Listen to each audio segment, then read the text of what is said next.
Hey everybody, Reed Redden here with Texas A&M AgriLife Extension. I want to talk to you today about an issue that we have this time of year in west central Texas, and that's Texas wintergrass.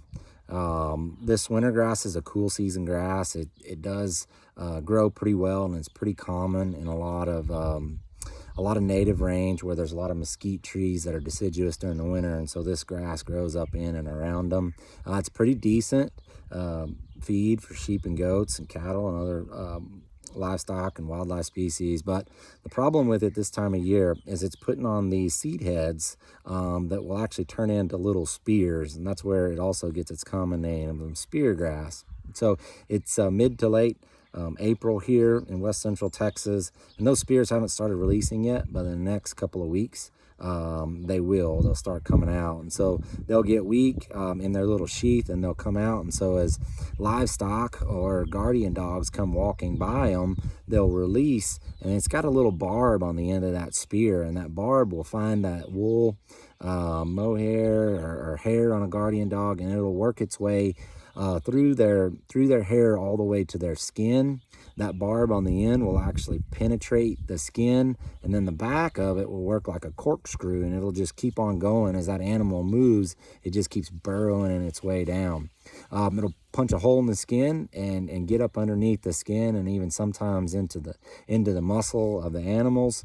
For wool sheep that have pelt value, when those lambs are sent to market, this can have a really detrimental effect on pelt value, and it can also require that the processors have to trim that off.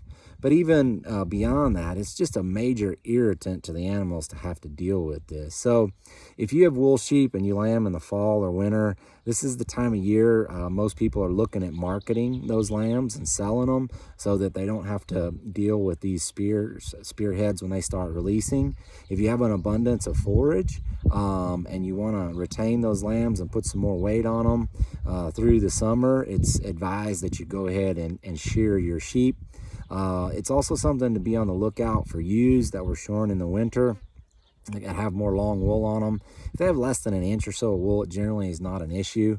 But if they got longer wool on them, it'll get in them. Folks may need to bring them in and shear the bellies and kind of shear the legs and wool around the face and things like that to kind of clean them up, so this is not a problem.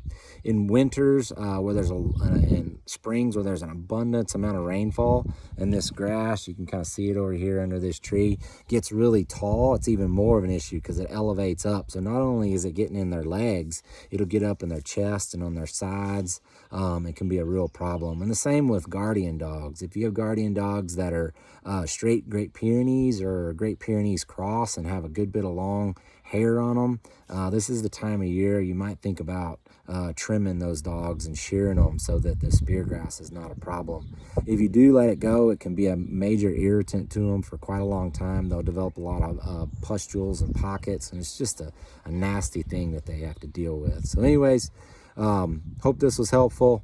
Hope you're able to stay safe during these trying times with the COVID-19 pandemic we're all dealing with. But life does go on. Animals and livestock need to be taken care of. And so I encourage you to consider adjusting your management plan. If you have meat goats or hair sheep, it's generally not a problem for those, but it is something you ought to keep a lookout for. So with that, stay safe, take care.